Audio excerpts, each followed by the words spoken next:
Hi, I'm Katie Small, and I'm the instructor for the Introduction to Entrepreneurship course at Kansas State University.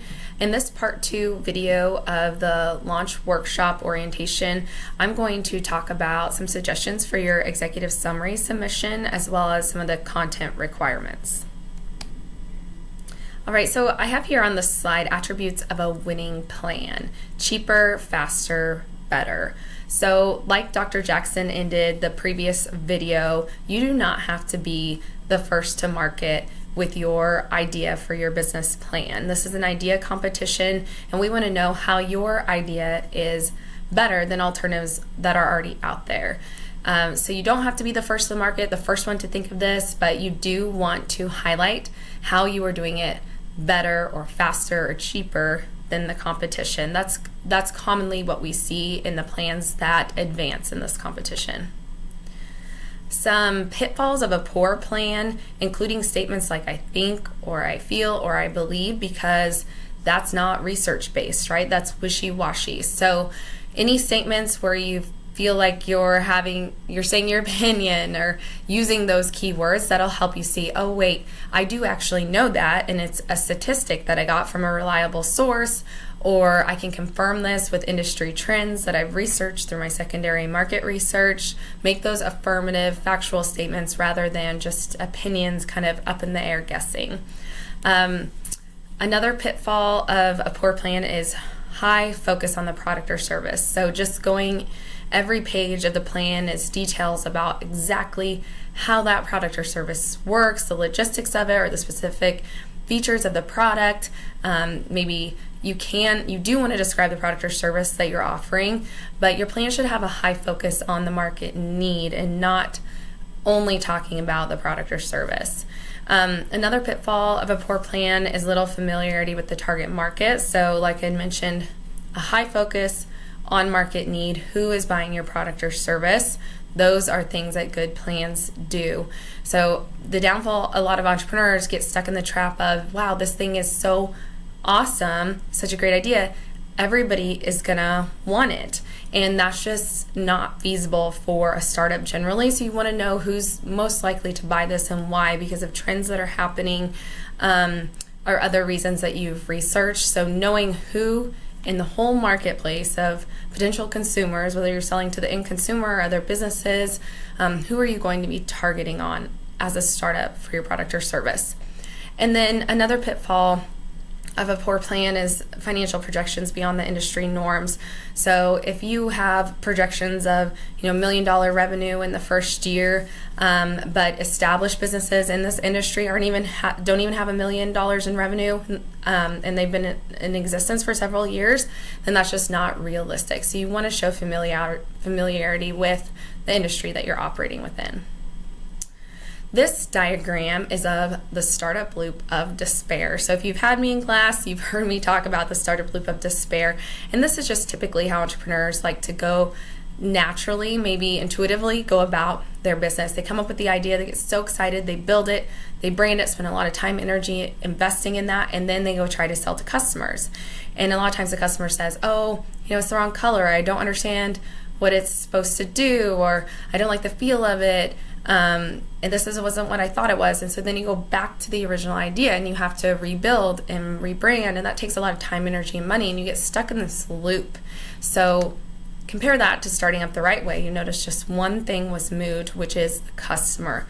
So you go straight from the idea to validating that with market research by talking to potential customers. And that's what we want to see in this plan. That's really the stage that you're in, because this is for startup business ideas. And then after that, building and branding your business. So this is a picture of how to start up and increase your chances of success. All right, so what should the executive summary include? There's templates on the ksu.edu/launch website, and that template has all of these sections in it: business description, market, competition, production, manufacturing if applicable, management, and financial plans. So I'll go into each one of those in more detail. The business description, this is where you have the big picture of what you're selling. So the basics about what your product or service is, and maybe specific attributes, how you benefit the customers. Notice we're already talking about the customers right from the beginning. So what problem you're solving for them, and then some basics too, such as where you'll be located, so that's not a point of confusion as someone continues to read your plan, and any proprietary rights such as patent or copyright. You do not have to obviously file a patent to compete in this competition, but if you do have a technology that is patentable, showing your knowledge of that and that your plans to apply for a patent or to copyright will go a long ways, just mentioning that here in this business description. The next section is market, and I know with this program my face is covering up a portion of the PowerPoints, but the PowerPoints are available in the K-State Launch Canvas course, so you can make sure to get that information you might be missing here. Sorry, I tried to make my face smaller, but it wouldn't let me minimize that rectangle. So the target market, remember we talked about pitfall of a poor plan is not knowing your target market and not describing that here. So that this section is specifically set aside so that you identify your target market by demographics such as age, geography, race, gender, but then also psychographics too, so how people behave or think and feel about certain things, which makes them be good customers, potential customers for your business. So the present size and growth potential of your market, the percentage of the total market you'll capture now and in the future. So that's showing the understanding and knowledge of if you are targeting the college students in Manhattan, Kansas, you can find, how many college students are enrolled at K-State, but there's other college students in the area too, so people who may be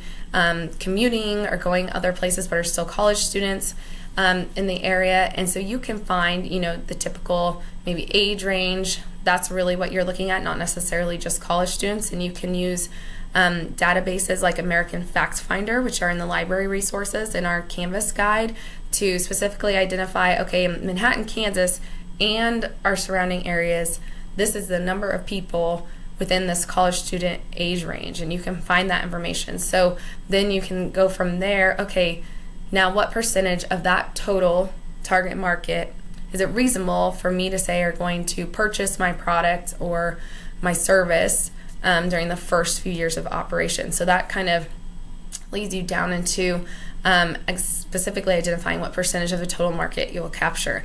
Industry trends and how you'll capitalize on those trends can often be found in those library databases that I had mentioned, and the link is here. The word entrepreneurship I know doesn't continue here, but it's in the library resources section of Canvas. Just click on the entrepreneurship databases, and Kendra Spar, our business librarian, has outlined several databases that are extremely helpful for this process. One of them is iBizWorld. She has a list of databases for industry research, and you might be able to find your industry, and it will talk about trends in that industry that you may already be familiar with, and maybe that's why you came up with this business idea, but then that's a validated secondary research source that will prove that this is a trend. And so you can cite that source. You want to be sure not to just mention random statistics, factual information, without at least saying where you got it from. So the database or the website, we don't require bibliography. We're excited for these plans, but you do want to make sure to acknowledge sources so that we know, students aren't just making these numbers up, and they're from validated sources.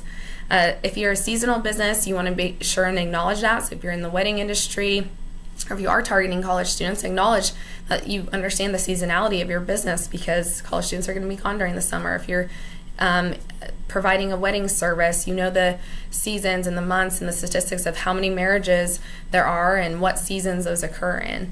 The typical profit potential and gross margin in the industry, again, are things that can often be found from those databases or other sources.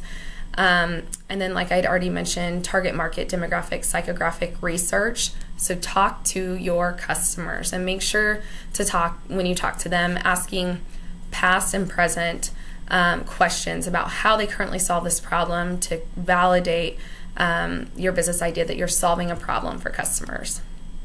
Right, the competition. So you want to research your competitors by going to competitors, looking online, making sure that you show an understanding of how customers currently solve this problem or service, what their other options are, and then what your strategy for beating them is, or your competitive advantage. So how are you going to differentiate yourself? We have in this chart is in the template, the executive summary template that's available to you. So these are just examples. You don't have to compare yourself with price, response time, availability. These are just examples. You can put there what attributes that make sense for your business to compare competition to what you do. Any visuals that are useful throughout your plan, go ahead and capitalize on those and use them. Pie charts about your primary market research, things like that can go a long way. All right, production, manufacturing. If you are producing or manufacturing, then you need to at least mention briefly your plan for how you're going to do this. Are you building the manufacturing facility yourself, or are you going to outsource that and have someone else manufacture? Alibaba.com's a website where you can commonly look up products and find manufacturers where they're located, and get a rough idea for maybe what it would cost you to buy in bulk to buy raw materials from a manufacturer. So just leave this out. You don't need to keep the heading in and put not applicable if it's not applicable, but make sure to at least briefly address your plan if you are producing or manufacturing a product. The management team. So this is the fun part where you get to brag on yourself as an entrepreneur or your team and experience, talents that you have. You can include an organizational chart if you want. If you have a really obvious glaring need, so maybe you're developing an app but you don't have anyone who has knowledge of source code, so acknowledging that here, that you're going to outsource that, or you're going to get somebody on your team, or maybe you have an advisor in the tech industry who's going to help you with that aspect. So addressing any holes that you have, and showing knowledge and plans for that can go a long way. You can talk about outside resources, so accountants, lawyers, people who might be able to give you good advice for your business. Now the financial plan. So in previous years, we required income statement projections, but we really this year want to focus on the basics of your financial plan. So how are you going to make money? What are you going to charge? What are you selling? What are some key expenses, your startup fixed assets like equipment or real estate that you need to buy?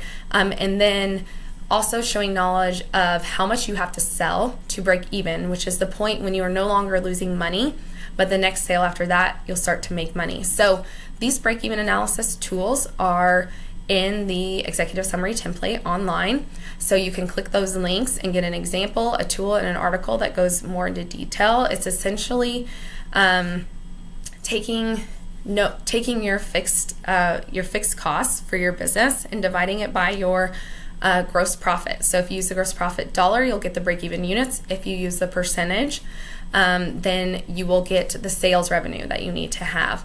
And you find your gross profit by looking at your selling price minus all your variable costs, which are the regular costs that increase with your sales and production. So again, those resources are available to you and go into more detail. All right, so some more tips about your plans overall. Remember, most entrepreneurial ideas aren't truly unique. You don't have to be first to market. So focus on how you're improving performance. Your prices are lower, higher quality, better service. This is the Timmons model of entrepreneurship that again brings back the 3 M's that Dr. Jackson talked about.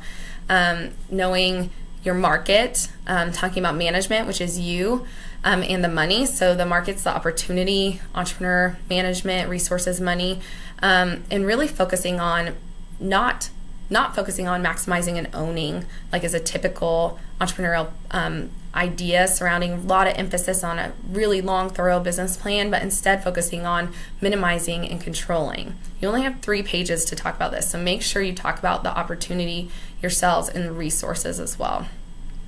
This slide goes into a little bit more detail about the Timmons model, the lead entrepreneur and the management team, the opportunity, and different resources. So I'm sorry, I know I'm covering up a portion of these slides, but the slides in full are available in Canvas if you want to read about those more.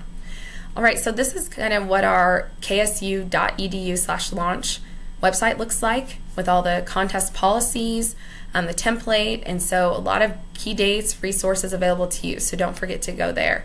And thank you so much for watching this video, and please reach out to the launch team if you need any assistance, and we wish you good luck on this competition.